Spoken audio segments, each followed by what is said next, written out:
நீதி வழங்கும் போது அண்ணன் தம்பி சொந்தம் பந்தம் பணக்கார ஏழை எதையுமே பார்க்க கூடாதுடா. நாயத்தை மட்டும் தான் சொல்லணும்.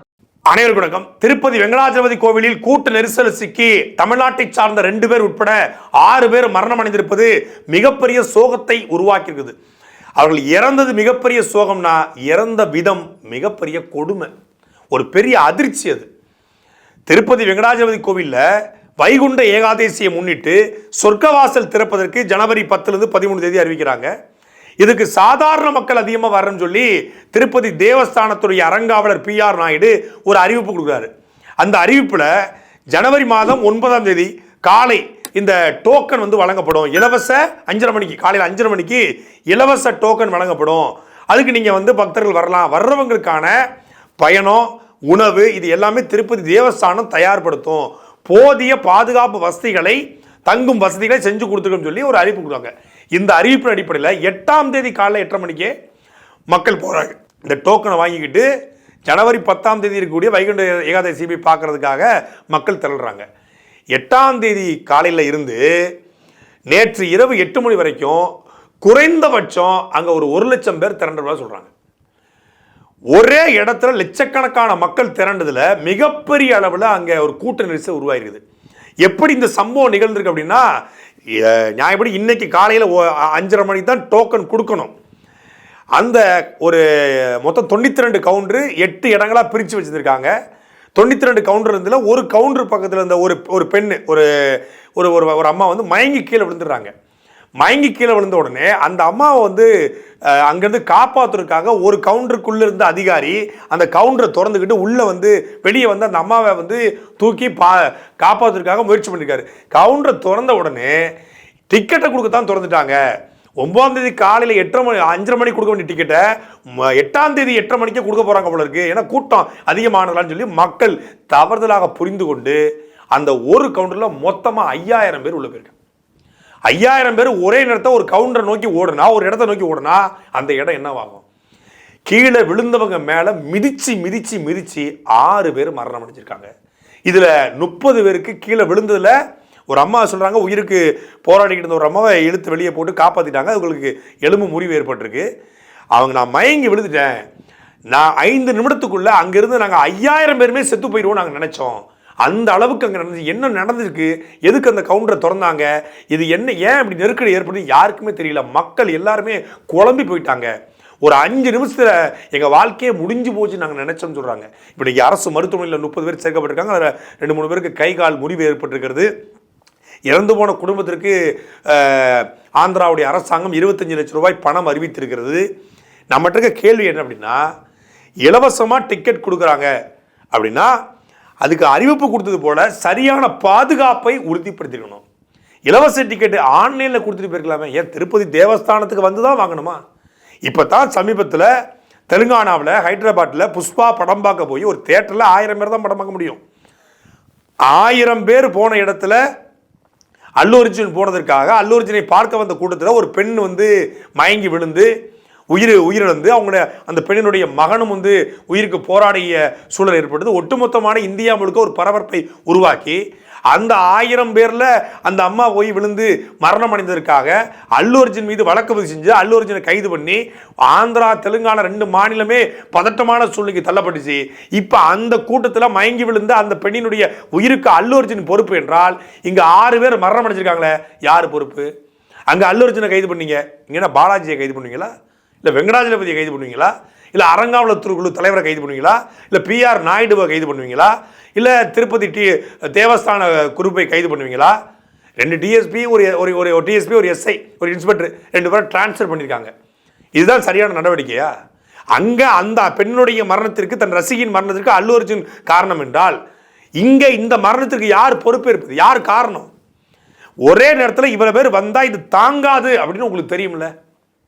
தெரிந்திருந்தோம் பனிகாலம் கொட்டும் பணியில் முத நாள் காலையிலேருந்து மறுநாள் காலை ஒரு டிக்கெட்டுக்கு இந்த மக்கள் காத்து கிடக்கணுமா? இப்படி காத்து கிடந்து அவன் சொர்க்க வாசலை பார்த்து அவன் சொர்க்கத்துக்கு போகணுமா? கிட்டத்தட்ட திருப்பதி கோவிலுடைய வருமானம் ஒரு ஆண்டுக்கு 13,000 கோடி. உண்டியல் காசு மட்டும் 1300 2,200 கோடி.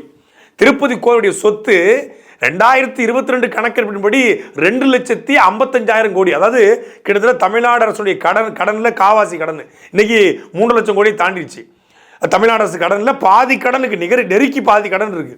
பாதி கடன் அடைக்கிற அளவுக்கான சொத்து இருக்கு. இவ்வளவு பெரிய, அதனாலதான் உலகத்திலே பணக்கார கடவுள்ன்றாங்க. 3 லட்சம் கோடி 3 லட்சம் கோடி சொத்து வைத்திருக்க ஒரு கோவில், ஆண்டுக்கு 13,000 கோடி ரூபாய் வருமானம் வரக்கூடிய கோவில், லட்டுல மட்டுமே 2,000 கோடி ரூபாய் வருமானம் வரக்கூடிய கோவில், அந்த கோவிலுடைய லட்டுல தவறுதலாக மாட்டிறைச்சி கலந்திருக்கிறது, நெய்க்கு பதிலாக டால்டா கலந்திருக்கு, மீன் எண்ணெய் கலந்திருக்கு, அதனால திருப்பதி கோவிலுடைய புனிதத்தன்மை கெட்டு போயிருச்சுன்னு சொல்லி ஒட்டுமொத்தமான கோவிலையும் தண்ணியை ஊற்றி கழுவி அது தீட்டு கழிச்ச பவன் கல்யாண் இப்போ 6 பேர் உயிரிழந்திருக்காங்களே. மொத்த மலையும் கழுவிங்களா? 7 மலையும். இம்பிட்டுக்காண்டு மாட்டு கொழுப்பு கலந்ததுக்கே அந்த லட்டினுடைய புனிதத்தன்மை கெட்டு போய் திருப்பதி கோவிலுடைய புனிதத்தன்மை கெட்டு போய் திட்டுப்பட்டுச்சுன்னா 6 உயிர் துள்ள துடிக்க அந்த மலையில போயிருக்க, பல பேருடைய ரத்தம் சிந்திருக்க, எலும்புகள் உடைபட்டிருக்க. என்னங்க இது? என்னங்க நாடு இது? என்ன சமூகம் இது? என்ன நாகரிகம் இது? உலகத்தில் என்னென்ன கண்டுபிடிச்சிட்டு இருக்கான், உலகம் எப்படி வளர்ந்துகிட்டு இருக்கு. ஒரு இலவச டிக்கெட்டு வாங்க போய் அது தரிசனத்துக்கு போய் அதுல ஒரு அம்மா மிதிபட்டு ஒரு 10 பேர் மிதிச்சு சாகிறான் அப்படின்னா, தமிழ்நாட்டை சார்ந்த ஒரு பெண், சேலத்தை சார்ந்த ஒரு பெண் இறந்திருக்காங்க. அப்ப இந்த சமூகம் எவ்வளவு பிற்போக்குத்தனமா போயிட்டு இருக்கு, பின்ன போயிட்டு இருக்குன்னு பார்க்கல. உத்தரப்பிரதேசத்தில் ஒரு போலே சாமியார்னு ஒருத்தன் அந்த மழை பெஞ்சிட்டு இருக்கும்போது அவனுடைய பிரசங்கத்துக்கு கூட்டுறான், ஒட்டுமொத்தமான மக்கள் வர்றான். அவன் பிரசங்கத்தை பார்த்து அவன் போகும்போது அவன் பின்னாடியே ஓடி போய் பொத்துன்னு விழுந்ததுல கிட்டத்தட்ட 1 லட்சம் பேர் கூட்டியிருக்காங்க அந்த பரதேசி பேச்சை கேட்க. 1 லட்சம் பேர் கூடி அதில் கிட்டத்தட்ட 100க்கும் மேற்பட்ட மக்கள் சகதிக்குள்ள தலை புதஞ்சி, சகதி இருக்குல்ல, சகதிக்குள்ள தலை கொஞ்சம் அந்த தலை மேல 4-5 பேர் மிதிச்சு ஓடிருக்கான், இறந்து போயிட்டான். அந்த போலே சாமியார் ஊப்பியில பண்றான் அப்படின்றீங்க. அது ஒரு கன்ஸ்ட்ரக்ட் பண்ணப்படாத ஒரு மடம், அவர் போலி சாமியார்.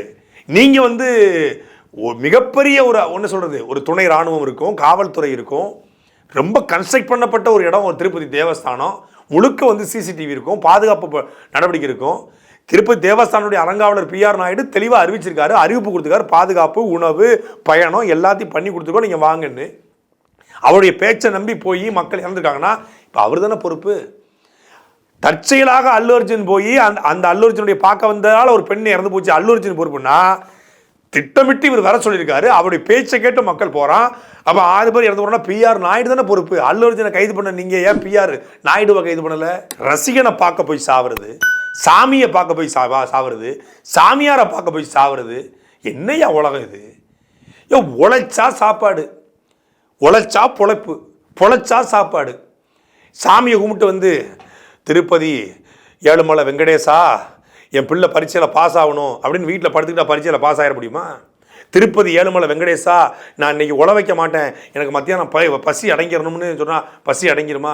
திருப்பதி ஏழுமலை வெங்கடேசா நான் இன்னைக்கு குளிக்கவே மாட்டேன், என் உடல் கமகமன்னு மணக்கணும் அப்படின்னா மணத்துருமா?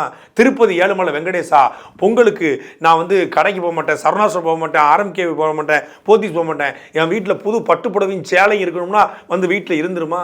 திருப்பதி ஏழுமலை வெங்கடேசா எனக்கு ஒரு பிளாட் கிடக்கு, அதில் நான் கல் வாங்க மாட்டேன், செங்கல் வாங்க மாட்டேன், ஓடு வாங்க மாட்டேன், எனக்கு அழகா வீடு கட்டிடணும்னா அது கட்டிடுமா? திருப்பதி ஏழுமலை வெங்கடேசா நான் எந்த வேலைக்கு போக மாட்டேன், மாசம் 1 லட்ச ரூபாய் அக்கௌண்ட்ல கிரெடிட் ஆயிரணும்னா ஆயிருமா? வேலை பார்த்தா சாப்பாடு, உழைச்சா பொழைச்சா பணம் கிடைக்கும், அதை வச்சு வாழ முடியும். சாமியை கும்பிட்டு கம்முன்னு படுத்து கிடந்தா எல்லாம் நடந்துருமா? சாமி கும்பிடலாம், நான் ஒன்றும் கடவுள் மறுப்பாளர் கிடையாது. சாமி கும்பிடாதீங்க, திருப்பதிக்கே போகாதீங்க, பழனிக்கே போகாதீங்க, ஐயப்பன் கோயிலுக்கே போகாதீங்கன்னு சொல்லலை, போகலாம். ஒரு கூட்டம் இல்லாத நேரங்களில் பக்கத்தில் மாரியம்மன் கோயில் இருக்கு, காளியம்மன் கோயில் இருக்கு, வெக்காரியம்மன் கோயில் இருக்கு, முனீஸ்வரர் இருக்கிறான், எவ்வளவோ கோயில் இருக்கு, வீதிக்கு வீதி கோவில். நம்ம இங்க இருக்கிற முருகனுக்கு சக்தி இல்லாம வெங்கடாஜலபதிக்கு போகணுமா? இங்க இருக்கக்கூடிய என்ன சொல்றது, கருப்பசாமிக்கும் முனியர் சாமிக்கும் எசைக்கப்பனுக்கும் மாரியப்பனுக்கும் இல்லாத சக்தியும் பக்தியும் அங்க வந்துருச்சா? மொத்தமா எல்லாரும் போய் ஒரே நாள்ல ஒரு இடத்துல குவிய வேண்டிய தேவையும் அவசியம் இருக்குது. சொர்க்க வாசல், அதை பார்த்துட்டா சொர்க்கத்துக்கு போயிடலாம். வாழும்போது கீழே கிடக்கிற உயிரை காப்பாத்தல, இவர் சொர்க்கத்துக்கு போய் கரண்டி கம்மனோட போறாரு. அத்திவரது வர்றாரா, ஒத்துக்கிட்டு போறது, அப்படியே பழனி ஒரு இதா பொத்துக்கிட்டு போறது, சூர சம்ஹாரமா மொத்தமா போறது ஒரே நாள். சாமி கும்பிடுறதுங்கிறது வாழ்க்கையில ஒரு முறை, அதே வாழ்க்கை, அது வாழ்வியல் கிடையாது. சாமியை கும்பிடலாம், ஏதாவது ஒரு நாள் கும்பிடலாம், ஒரு வேளை கும்பிடலாம், 3 வேளையும் கும்பிட்டு 5 வேளையும் கும்பிட்டு, அவர் 5 வேளை கும்பிட்டு 3 வேளை கும்பிட்டா தான் சாமி நமக்கு வந்து அருள் பாலிப்பார், அவர் நமக்கு நல்லது செய்வார்னா அவர் யார்? அவர் அப்போ 5 வேளையும் பூஜை பண்ணுறாரு ஐயர். அப்போ அவர் தானே ஒட்டுமொத்த நாட்டில் என்ன பெரிய பெரிய கோடீஸ்வரனாக இருக்கணும். 5 வேளையும் பூஜை பண்ணுற ஐயர் டிவி ஸ்பீடில் போயிட்டு இருக்காரு. இவன் வந்து மாதத்தில் ஒரு நாள் சாமி கும்பிடுவானா, இவன் பார்ச்சுனக்காரில் போடுவான். அவன் அப்படின்னா அவருக்கு தானே முதல்ல அவன் பக்தி கொடுத்துருக்கணும், முதல்ல அருள் கொடுத்துருக்கணும், முதல்ல சக்தி கொடுத்துருக்கணும். அவர் டெக்ஸல் சூப்பரில் போயிட்டு இருக்காரு கோவில் ஐயர். என்ன கொடுமை இது? சாமி கும்பிட்றதுக்கு ஒரு வாழ்க்கை முறை, வாழ்க்கையில் இருக்கக்கூடிய ஒரு சின்ன ஒரு நிகழ்வு தான், அதை வாழ்க்கையவே மாற்றிடுறது. சில பேர் இருக்காங்க, எந்த ஊருக்கு போனாலும் அந்த ஊரில் ஏதாவது கோயில் கிடைக்குமா, அந்த கோயிலில் போய் அவ்வளவு பாவம் செஞ்சுக்கலடா, அவ்வளவு பாவம். பக்கத்தில் இருக்க மனுஷனை மதிக்க மாறது இல்லை, பக்கத்தில் மனுஷனுக்கு ஒரு 4 தண்ணி கொடுக்கறது இல்லை, பக்கத்தில் இருக்க மனுஷனுக்கு 4 உதவி செய்கிறது இல்லை, இருக்கிற பணத்தை பூரா சேர்த்து கொடுத்து வச்சுக்கிட்டு கோவிலில் கொண்டு போய் உண்டியில் கொஞ்சம் ஷேர் கொண்டு போடுறது, கொள்ளையடிக்கிறது, ஆத்து மண் அள்ளி வைக்கிறது, கனிமூலத்தை கொள்ளையடிக்கிறது, அடுத்தவன் சொத்தை ஆட்டையை போடுறது, அடுத்தவன் நிலத்தை ஆட்டையை போடுறது, அடுத்தவனை அபகரிக்கிறது, இந்த சீட்டு கம்பெனி நடத்தி ஏமாத்துறது, பொங்கல் சீட்டு, தீபாவளி சீட்டு, தட்டு சீட்டு, ஏழை சீட்டு, எல்லாத்தையும் ஏமாத்துறது, ஃபுல் சீட்டிங் பக்கா 420 மொத்தமும் கோவிலில் தான் இருக்கான். கோவிலுக்கு அடிக்கடி போகிறவன் எவன்னு பார்த்தா ஃப்ராடுக்கார பையன் தான் அடிக்கடி போவான். நல்ல வெள்ளை வேட்டி சட்டை கட்டி அவன் அடிக்கடி கோயிலுக்கு வரனா பெரிய ஃப்ராடு பண்ணிக்கிட்டு இருக்கான், பெரிய ஏமாத்து வேலை பண்ணியிருக்கான்னு அர்த்தம். ஏன்னா அவன் அங்கே போய் ஷேர் போட்டுருவான், சாமியே நான் இந்த தடவை இந்த மாதம் நிறைய வரணும், 500 பேரையாவது நான் ஏமாற்றணும் அப்படின்னு ஆட்டையை போடணும்னா ஆட்டையை போட்ட பணத்தில் அவருக்கு ஒரு ஷேர். ஏன்னா அவர் வந்து ஆட்டையை போட்ட பணத்தை ஷேர் கொடுத்துட்டோம்னா அவர் வந்து நம்மளை காப்பாற்றிட்டு வரான். அவர் கடவுளாக வேற யாருமா, சாமியாக வேற யாருமா? அவர் ஏஜென்ட் மாதிரி மாற்றி விட்டான். எல்லா சாமியும் ஏஜென்ட் மாதிரி இவன் செய்கிற ஊழலுக்கு, இவன் வேற லஞ்சத்துக்கு ஒரு ஷேரை கொடுத்து அவரையும் கெடுத்து குட்டிச்சோராக்கி வச்சிருக்காங்க. கடவுள் என்பவர் எல்லாருக்கும் பொதுவானவர், சாமி என்பவர் எல்லாருக்கும் பொதுவானவர். அப்படின்னா 50 ரூபா கொடுத்தா 5 மணி நேரம் கியூவில் நிற்கணும், 250 ரூபா கொடுத்தா 2 மணி நேரம் கியூவில் நிற்கணும், 5000 ரூபா கொடுத்தா பக்கத்தில் பார்க்கலாம், 1 லட்சம் கொடுத்தா உள்ளேயே நின்று பார்க்கலாம்னா இது எந்த மாதிரியான முறை? நீங்கள் ஒரு மதத்தை உயர்த்தி பேசுகிறேன்னு நினைக்கக்கூடாது. ஒரு பள்ளிவாசல் கட்டுவதற்கு 10 கோடி ரூபாய் கொடுத்த தொழிலதிபராக இருந்தாலும், தொழுகை நேரத்தில் அவர் இறுதியாக வந்தாலும் அவர் உள்ள அனுமதி கிடையாது. 10 கோடி ரூபா கொடுத்தாலும் அவர் எங்கே வந்தாலும் அவர் அங்கே தான் நிற்கணும். 10 கோடி ரூபா கொடுத்தவர்னு சொல்லி முதல்ல உட்கார வைக்க மாட்டாங்க, 10 ரூபா கூட கொடுக்கல அப்படிங்கிறதுக்காக அவரை பின்னாடி நிப்பாட்ட மாட்டாங்க. அது அப்படி ஒரு மதம் இருக்குது. எல்லா மதத்துலையும் குறைகள் நிறைகள் இருக்குது. அதே போல் இங்கே பணம் கொடுத்தா பக்கத்தில் பார்க்கலாம், பணம் இல்லைன்னா தூரமாக பார்க்கலாம். கோயிலுக்கு ₹1,00,000 கொடுத்தவன் முதல்ல நிற்பான். நானும் பார்த்துருக்கேன், சில கோயிலில் நம்ம சாமி கும்பிட்டுட்டு இருப்போம், திடீர்னு ஒரு 2 பேர் வருவாங்க, டப்புன்னு இந்த கேட்டை ஓப்பன் பண்ணி உள்ளே விட்டுருவாங்க. 50 ரூபா கொடுத்தா சாமி வந்து பக்கத்தில் பார்க்கலாம், 200 ரூபா கொடுத்தா வாங்க வாங்க உள்ளே வாங்க உள்ள வந்து கும்பிடுங்கோ அப்படிங்கிறது, 500 ரூபா கொடுத்தா செல்ஃபி எடுத்துக்கோங்க, பெருமாளோட செல்ஃபி எடுத்துக்கோங்க, 1000 ரூபா கொடுத்தா ஐயர் கோச்சுக்கு வரான், நீங்கள் எதுக்கு இங்கே வந்தீங்க, சாயந்தரம் பெருமாளை நானே வீட்டுக்கு கொண்டு வந்துருப்பேன்ல. மதுரமுத்து ரொம்ப அழகாக சொல்லியிருந்தார். அதுதான் இன்றைய கோவிலுடைய நிலைமை. ஒரு 200 ரூபாயை மட்டும் போட்டால் இங்கிட்ட வைப்பாங்க, கொஞ்சோண்டு ஊற்றுற தண்ணி நிறைய ஊற்றுவாங்க. 500 ரூபா கொடுத்தோன்னா அங்கேருந்து மாலை வரும், பெருமாளுக்கு சாத்தின மாலை, முருகனுக்கு சாத்தின மாலை, அம்மனுக்கு சாத்தின மாலையை நம்மளை கொண்டு போடுவாங்க. நம்மளை அப்படி மைனர் குஞ்சு மாதிரி மாலையை போட்டுக்கிட்டு அடுத்துடுறது.